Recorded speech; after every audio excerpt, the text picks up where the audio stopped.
And now, podcasting from the sun-scorched desert Southwest, weighing in at a combined total of 340 pounds, Brad Winchester, Tyler McDowell-Blanken, R. Gimmick Infringement. Welcome to a very special edition of Gimmick Infringement. I'm Tyler McDowell-Blanken. Much love to my co-host Brad Winchester. He's not with me today, but I am not alone. This episode will answer the 5 biggest questions in the WNBA, so it's only fitting that our guest is finally making his GI debut. He hosts Hip to the Games, is a 19 Media Group teammate, and is one of my favorite people. Desmond Powell is here. Des, what's going on? How are you? What's up, Ty? Good to be on GI. Shout out Brad. Wish he was here for this, but I'm excited. Like we've talked off air, man. I'm excited to join the show and especially talk about this great league that's going on with the W. A lot of forward momentum going on in the W, so I'm excited to get into it. It's great to have you here, brother. Let's get right into these questions then. The W is resuming play following the Olympics. Again, we have the 5 biggest, not just 5 questions, Des, the 5 biggest questions in the W as we prepare for the second half of hoops, heading toward the playoff race. And we're going to start with the hot one. Yeah. The first question. Who will win Rookie of the Year? Angel Reese or Caitlin Clark? That is the question, right? That's been the question all year, bro. And I don't know about you, Ty, but I've noticed, like, if you really look at it, like, a lot of people have been saying, like, the winner of the Rookie of the Year is going to be likely for the team that finishes with the better record. And for a while, it was the Chicago Sky. And if you really think about it, pretty much all year they were the last 2 spots of the playoffs. For those who may not know, the WNBA combines both conferences come playoff time. So it's no like East-West. It's literally just the top 8 records in the league. And the last 2 spots are the Indiana Fever and the Chicago Sky. And they've been flipping back and forth all season long. So I think if you asked me about a month ago, I probably would have said Angel Reese. But I feel like Caitlin Clark, as she continues to show how she can be such a great floor general and a great scorer, and just how that alone can impact her team, I think she's gonna continue to get the edge. And I think they had a better stretch towards the end of the All-Star break. So I felt like that kind of pushed her above. And I mean, you look at the stats here, I think so it's funny that the Chicago Sky have 1 less loss than the Fever, but the Fever have 1 more win than the Sky. So because the Sky have played 1 less game than the Fever. So I thought that was interesting. Like, it's been every detail has been close in this Rookie of the Year race.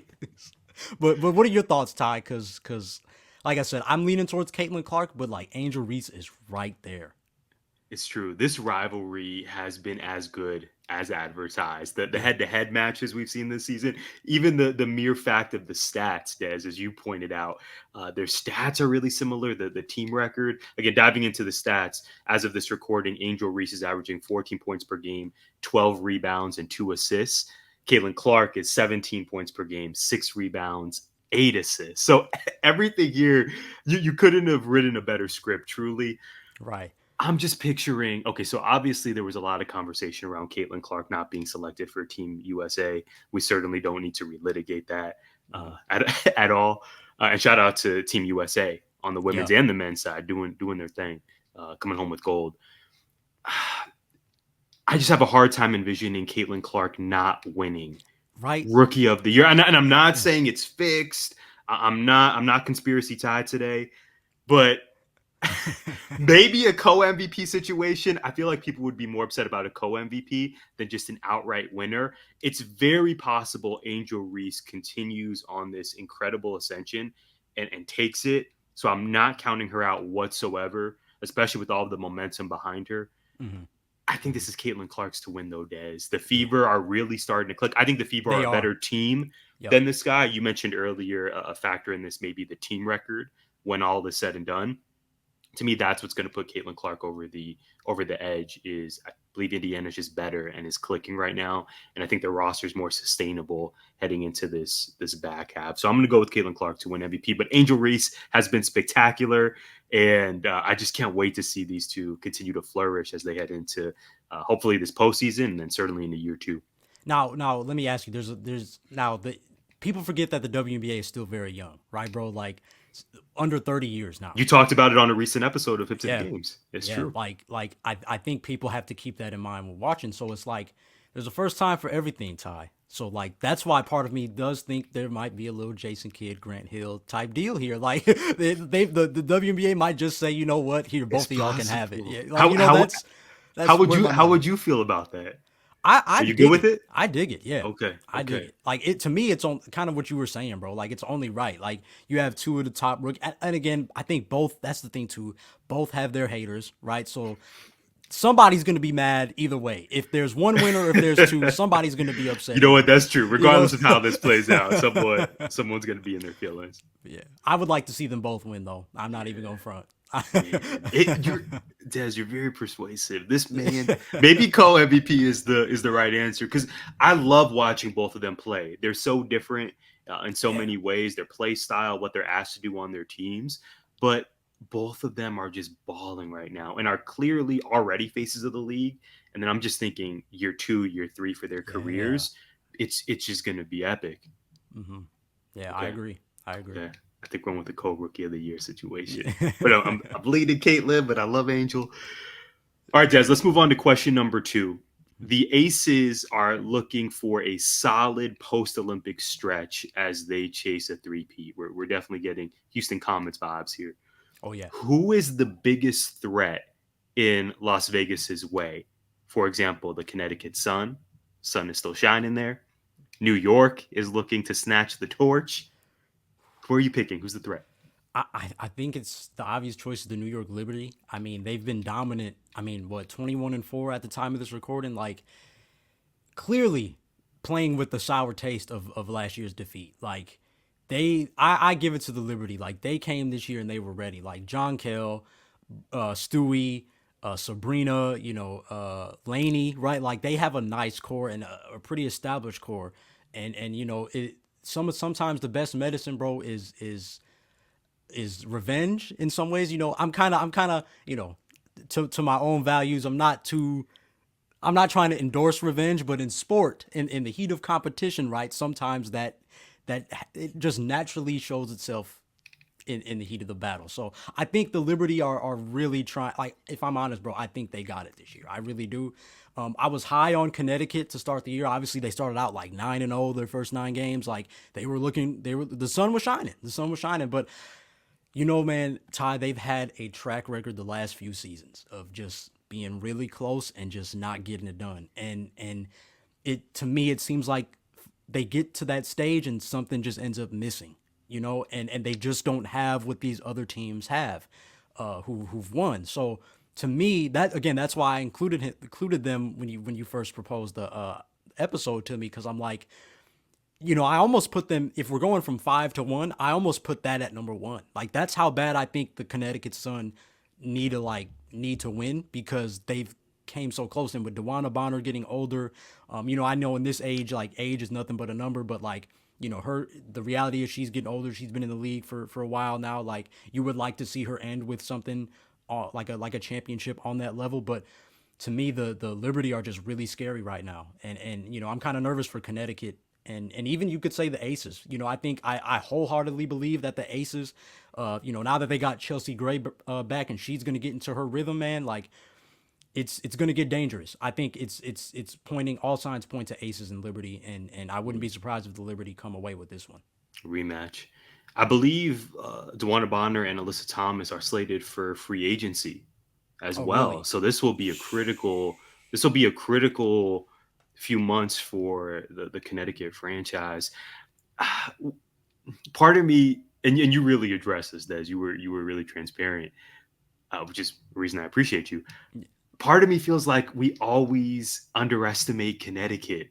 As you said, maybe this is their year to finally get over the hump. But in my mind, last year's squad, may have been better top to bottom. Dejanay Carrington is great and continues to improve. Alyssa Thomas, still spectacular. You mentioned DB, KG veteran. New York has to be the pick here, though. However, I would be lying if I didn't express that I feel jaded because I went on the artist formerly known as Twitter last season proclaiming the Liberty were going to defeat the Aces. And then not only did the Liberty lose, but it seems like they just got their heart snatched out of their chest last postseason. The Aces weren't even at full strength. You didn't specify when, though, did you? Right? You know, that could have been 3 years down the line. You know what I mean? Yeah, true that. So I need to, and this kind of goes to what you said about values and how we try to live our lives. I'm trying to shed the past. I'm trying to shed those memories of last season when New York disappointed me. I agree with you. New York is really the standard of these other non-Las Vegas teams. The entertainment value, we spoke about Caitlin and Angel before. The entertainment value of a rematch between New York and Las Vegas would be excellent. Looking at these other contenders, we're going to talk about some other contenders here soon. So I want to save our thoughts there. But when the Liberty is at full strength and when they're rolling, to me, scary hours. To me, they're the pick. They're the ones to potentially dethrone Las Vegas. I'm of the mindset that Vegas is going to run it back. They're going to three-peat this postseason.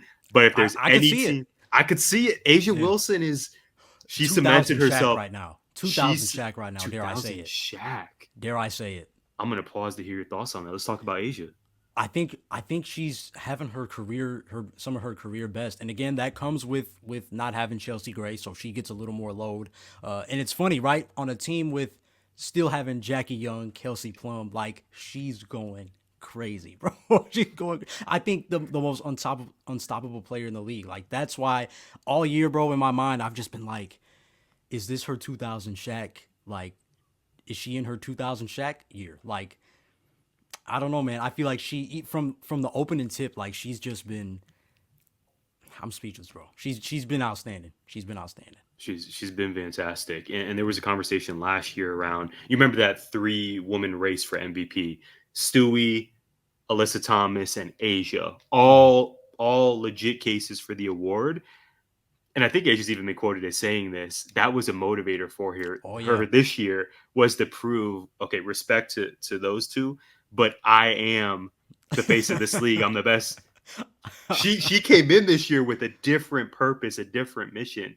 I want to get that 3P, but I also want to establish that I'm that person. You know, I'm her, and she's done that and continues to. Definitely in her 2000 Shaq bag. I love that comp. Are you ready to elevate your fantasy sports experience with Prize Picks? During the women's basketball season, you can win up to 100 times your money. Imagine turning a $10 entry into a whopping $1,000. If you're looking for promotions, Prize Picks has got you covered every week, from lowering select player stats projections on Tuesdays to help your lineup hit, or getting your entry fees back if you have a losing lineup on Fridays.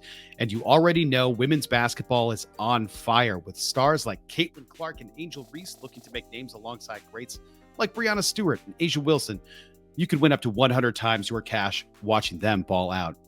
Download the Prize Picks app today and use code CLNS for a first deposit match up to $100. That's code CLNS on Prize Picks for a deposit match up to $100. Pick more, pick less. It's that easy. Yeah. Question number 3. We teased this a few minutes ago. Des, who is the biggest sleeper team in the W? The Minnesota Lynx, Seattle Storm, or Phoenix Mercury? So I think if you go by recent trend, before the All-Star break, I think Seattle was the best of those three. I think they had the best last 10 games record. They were 8-2.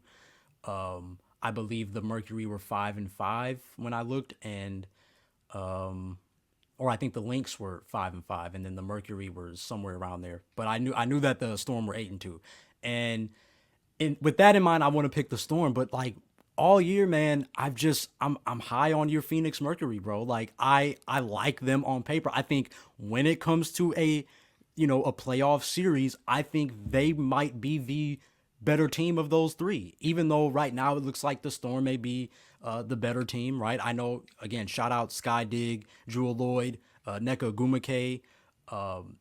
They have some pieces too. Like, I think they have one of the better shot blocking centers in the league on that team as well. Like, the Storm are there, and I think even the Lynx. Nafisa Collier to me is a top 5, maybe even top 3. I'll be safe and say top 5 player in the league. She does it on both ends. She rebounds, she gets steals, she blocks shots as well as scoring. Like, she impacts. It's no coincidence she was a starter on Team USA. Like, she's definitely up there. But I just think it's gonna be hard top to bottom to get past Natasha Cloud, Diana Taurasi, Kalea Copper, Brittany Griner, of course. Like, that's something the Mercury haven't had in a minute now, bro. And again, I mentioned this in my WNBA episode like a month ago.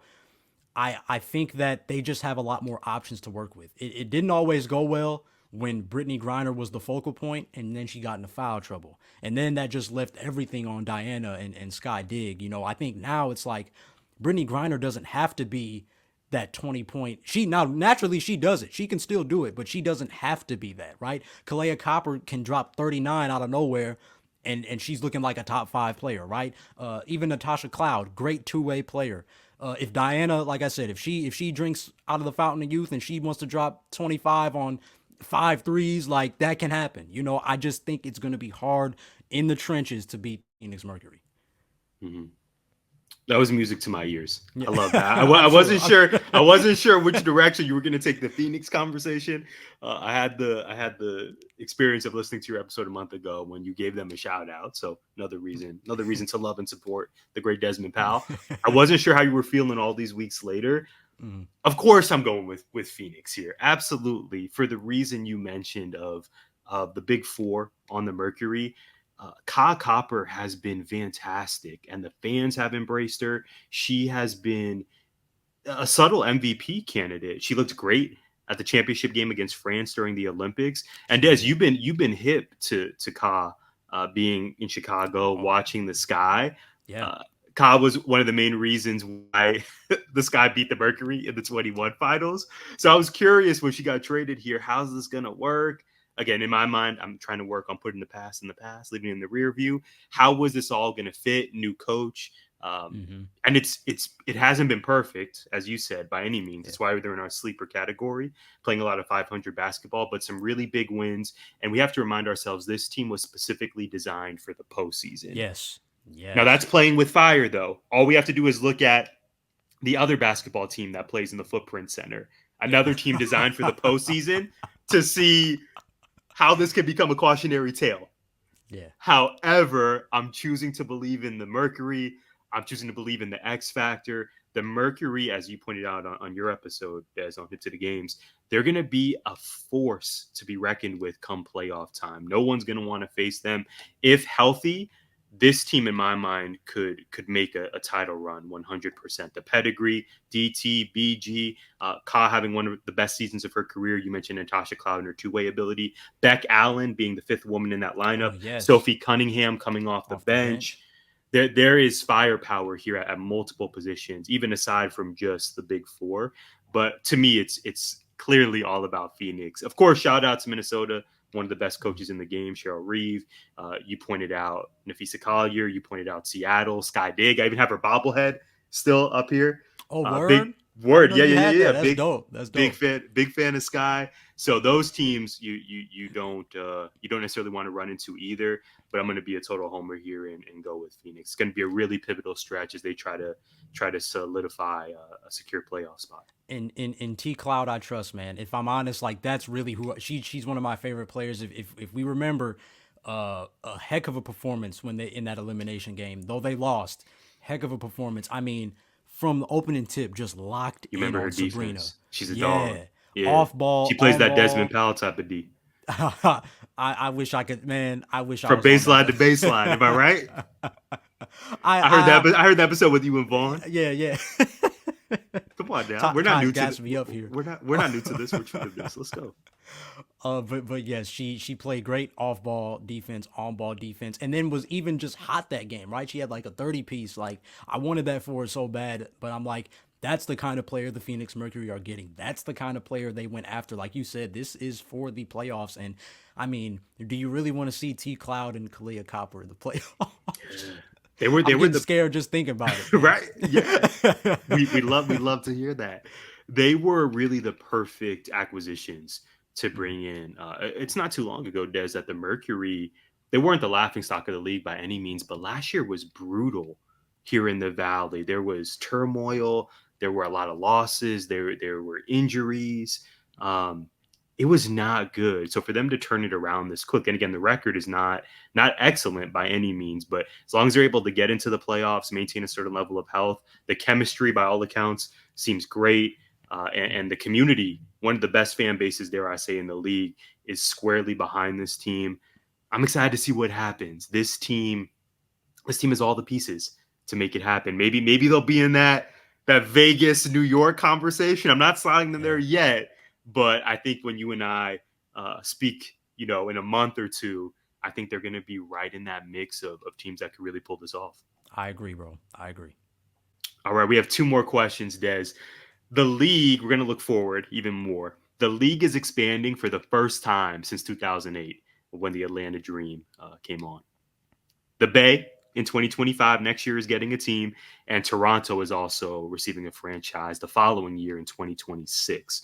Let's focus on San Francisco. Who should become head coach of the Valkyries?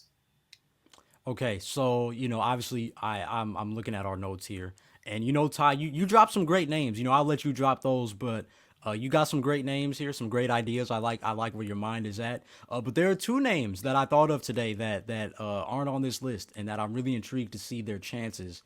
Now I'll preface it by saying this. Now we're familiar with Becky Hammond's journey to where she is today, right?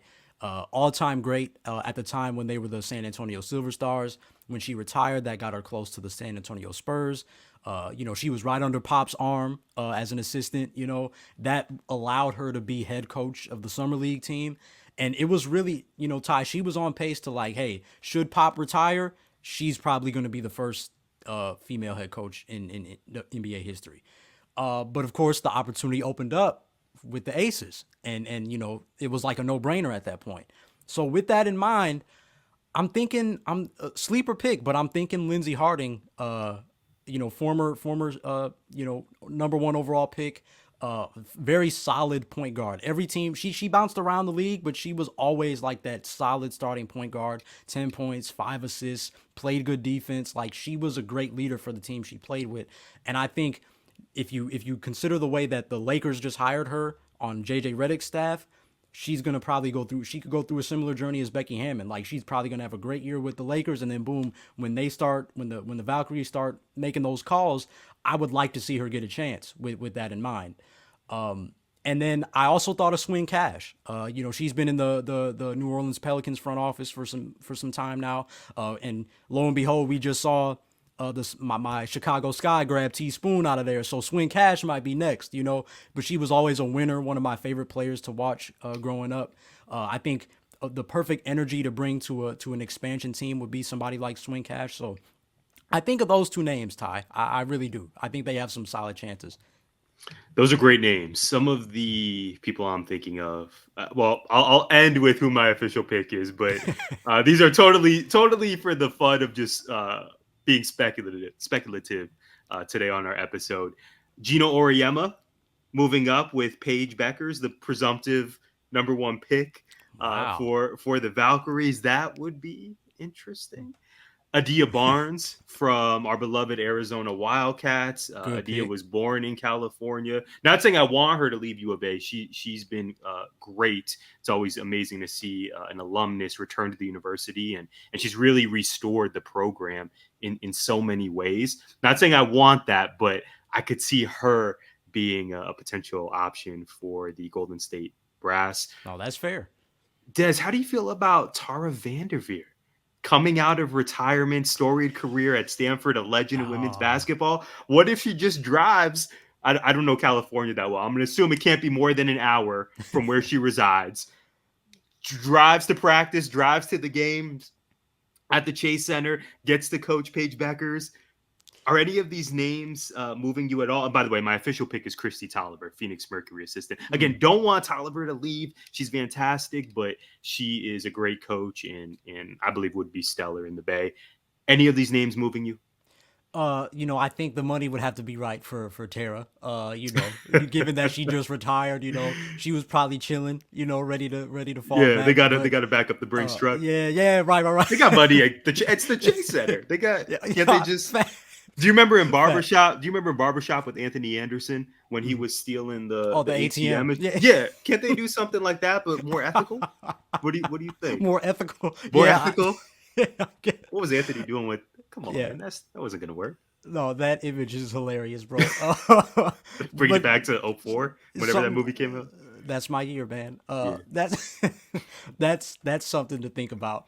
I do like the Christy Tolliver. That's pretty much exactly what I was saying about Lindsey Harding. I would love that. Exactly. Again. She was the bomb. When she was playing, she was clutch. She was clutch. So it would be dope to see her in that kind of role. She's also coached some summer league, I think, as well. So that would be dope. Gino, that would be funny to think about. Like, I think in a multiverse WNBA, like, he would definitely do that. That a real life W, but in the multiverse, he's got a great situation in UConn. He's a legend there. Why would you leave a perfect situation? I think he just enjoys that. I think he's one of those coaches. He enjoys getting players to the next level. He may not necessarily enjoy the next level. He likes to get players to that level. I think that's where his mind has been at. But you dropped some great names, and even Adia Barnes. Like, I think that'd be dope. I don't think that's necessarily a long shot. I think with the right pitch, like that could be something. That could be something. I mentioned the Atlanta Dream, Des. I want to ask you your thoughts on their current roster because Atlanta's kind of I don't know how you feel about this in terms of sports fandom. Atlanta's kind of my backup team that I like to root for, particularly last year when they had Ari McDonald, when they had Haley Jones. They still have Haley Jones.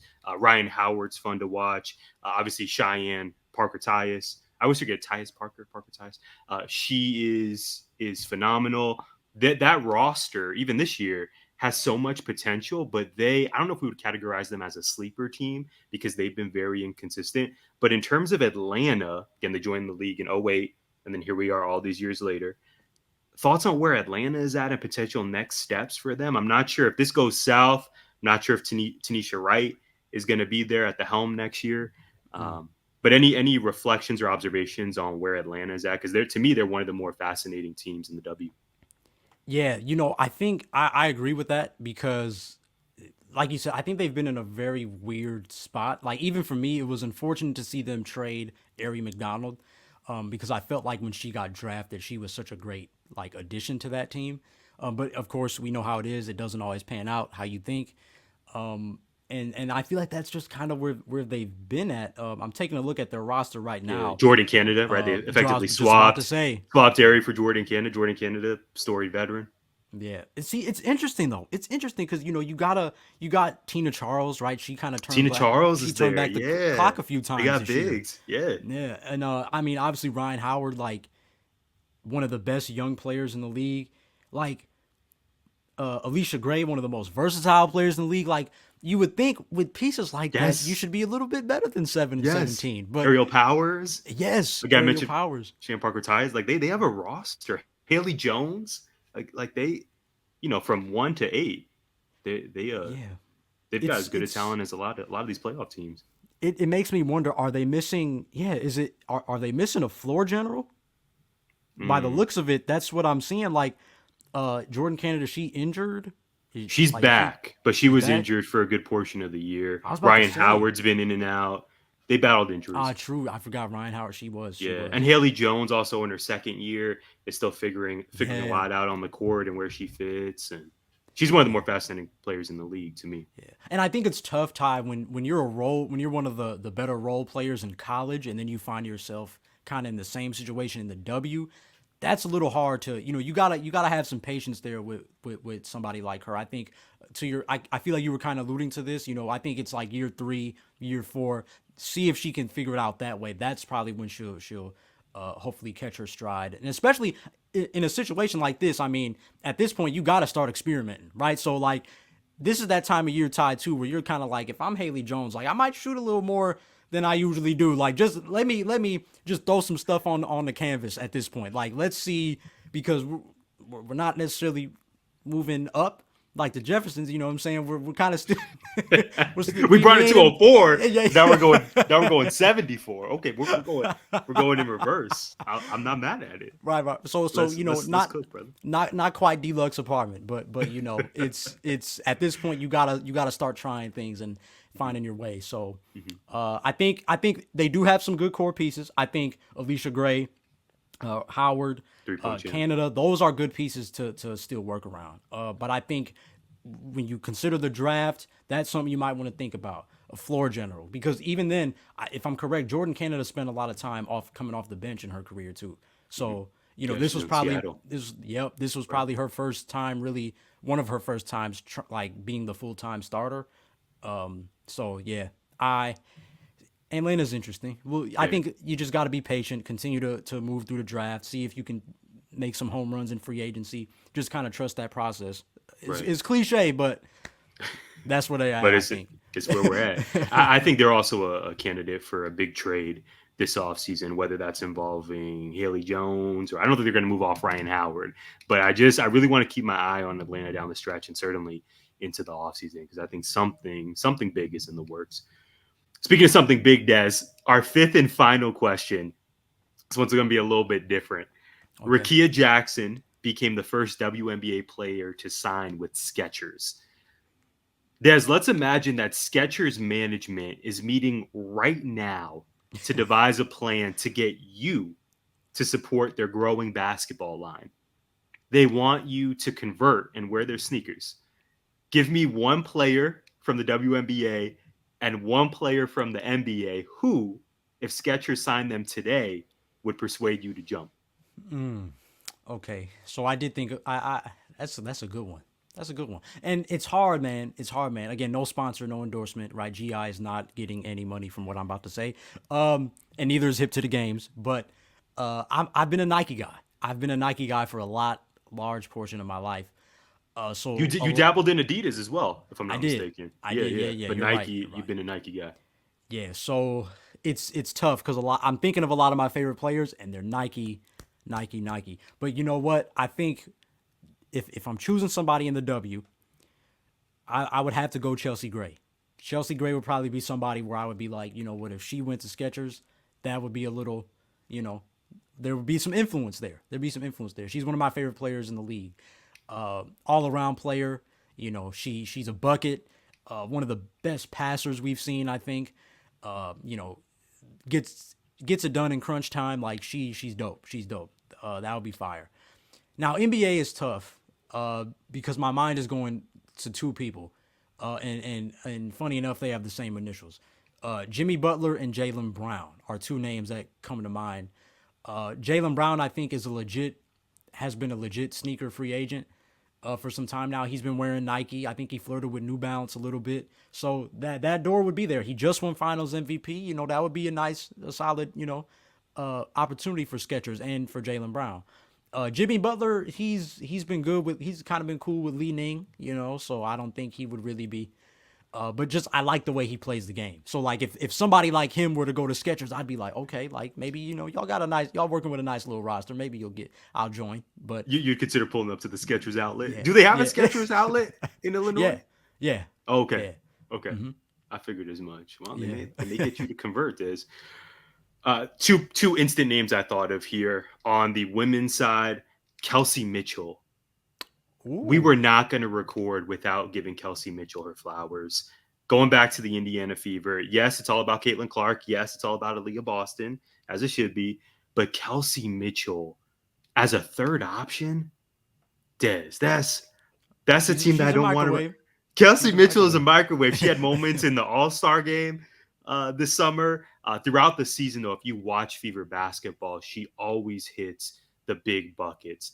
I love Kelsey Mitchell's game. Kelsey Mitchell might be my favorite player in all of the W. Let's just call a spade a spade. I love Kelsey. I'm not sure who she signed to, if she signed, but if she inked a deal with Skechers, I may need to pull up to the outlet.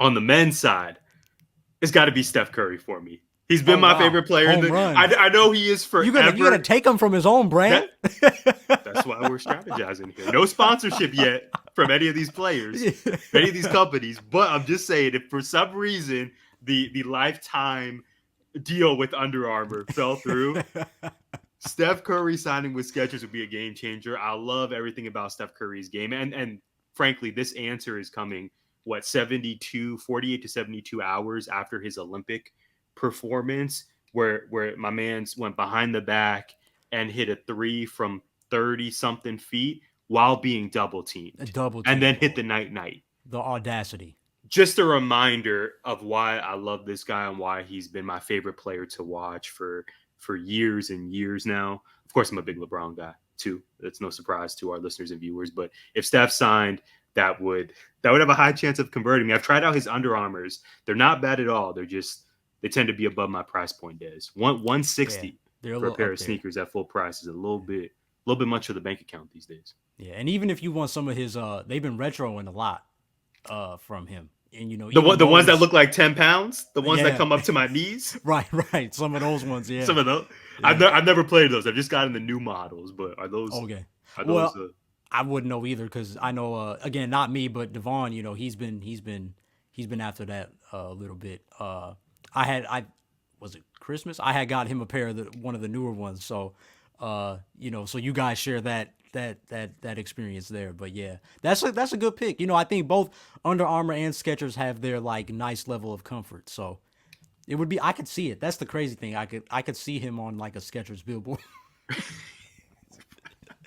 That's the wild thing. That's wild. That's a bold statement. And you also have another player, Reebok, for the longest time, seemingly been dormant in this conversation, in the culture. Was once, you remember, Des, back in the day with AI, Reebok. I mean, G-Unit. I had a pair of the G-Unit Reeboks.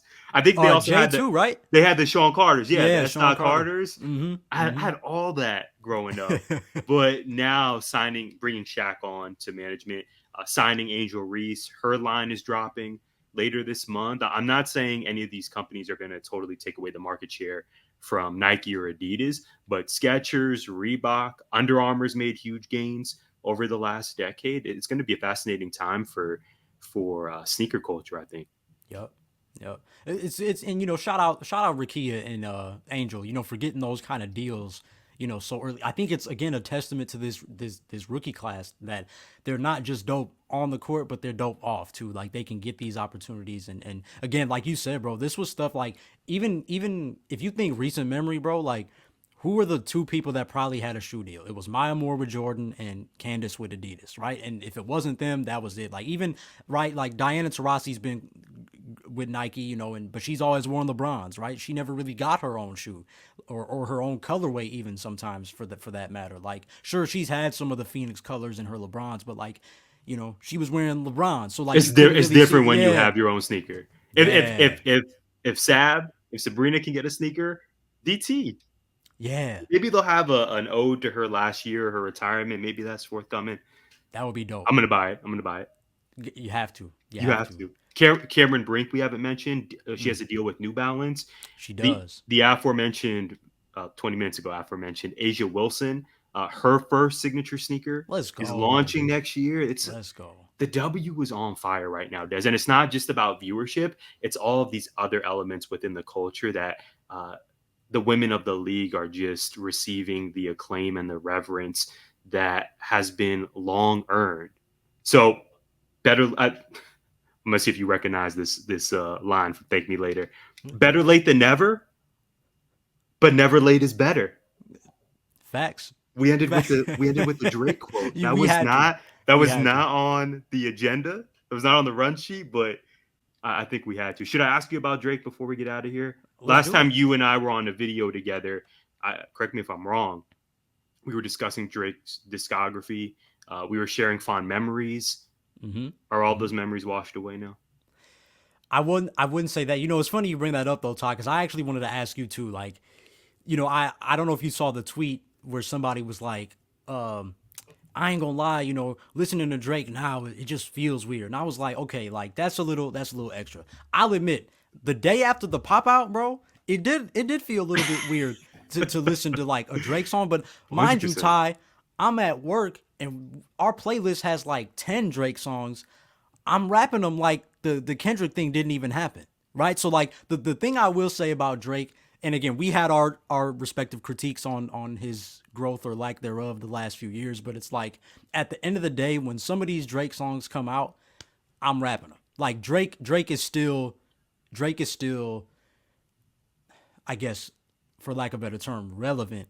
The diss, he took a hit with the diss and the Kendrick thing, but it's not like it tainted Drake's like discography or anything like that. Again, there's still some feelings of where I'm like, bro, you're about to be 40. Like, let's change it up a little bit. Certified Lover Boy 2. Yeah, You're not yearning for that? Yeah, right. Certified Lover Boy 2. This is exactly probably what he's planning right now, but we'll see. It's just sad. I'm curious how your colleagues look at you when you're rapping. I'm Well, trying to think of a Drake song, that's the funny thing though. Are they rapping too? Most of them are younger than me though. So like it's more they're with it. on brand. Yeah. Yeah. I'll be quick. It's definitely changed how I listen, or if I listen to one Aubrey Graham. The body of work, in my opinion, especially from the stretch, you and I talked about this on your episode, Support Hip to the Games. You and I spoke about if we're looking at Drake's body of work from, say, 2008 to 2015, I think that's still solid and that has high replay value. But over the last 8 to 10 years, it's just been a decline. And now I'm so curious what his next move is going to be, because I don't know if I'm going to be along for the journey on this one. I'm not sure, Des. It depends. I think he's being strategic and kind of laying low, but then, no pun intended, popping out on Instagram every so often. He clearly lost the battle. So like any fighter, what do you do when you lose in the main event? He's a smart businessman, very savvy, very rich.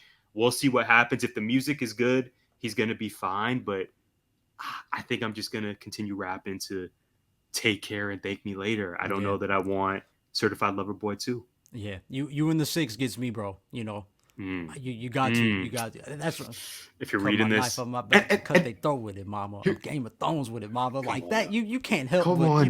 Well, and here's the people tuned out 5 minutes ago. We started talking about Drake. This is just surely for you and I and our enjoyment. This brings a full circle, and this is, I think, a great way to end our episode here. When Toronto, the expansion team, was announced, it was right in the midst, correct me if I'm wrong, of the battle between Drake and Kendrick. Yeah. If that battle didn't happen, if Kendrick wasn't coming at him the way he was, I would imagine Drake would have been a part of the rollout for this WNBA team in some way. He's been courtside at Raptors games fairly often. Either his song would have been included in the rollout, or he would have been in the logo or at the press conference. And maybe that's forthcoming when we all forget about the pop out, or it's not as clear in our minds. Maybe that's going to happen at some point later this year or next year. But Drake, I'm curious to see if there's going to be a relationship between this WNBA team and Drake. I'm not saying it's going to be Best I Ever Had music video. Luckily, we left that. Luckily, that was an era and it's in the past. But Drake is, in terms of culture, Drake, Toronto, I think there's going to be some sort of integration here, Des. I don't know when that's going to happen, but sure. I'll be curious not only what their team name is going to be, not only who they hire as coach and which players they get, but is Drake going to be involved in this in any way? My answer would be yes, but he's taking a hit in the culture for sure. Yeah, with good reason. I think to your point, though, it's like, how does that look if you're still the ambassador for the Toronto Raptors, right? You're always talking about your pride for being from the 6. And then when the WNBA makes this milestone moment, you're nowhere to be found. Like to your point, I think it wouldn't be a good look if he just ignored that. But as far as forthcoming events, if I'm honest, Ty, now I'll say this. I know it's not necessarily lined up with the timeline because I know there's like the rules of when a player can leave college. But if they're in play to get Juju, he's definitely in there. He's definitely in there. Can we fit in some Juju talk before we end this? If Juju ends up being in Toronto...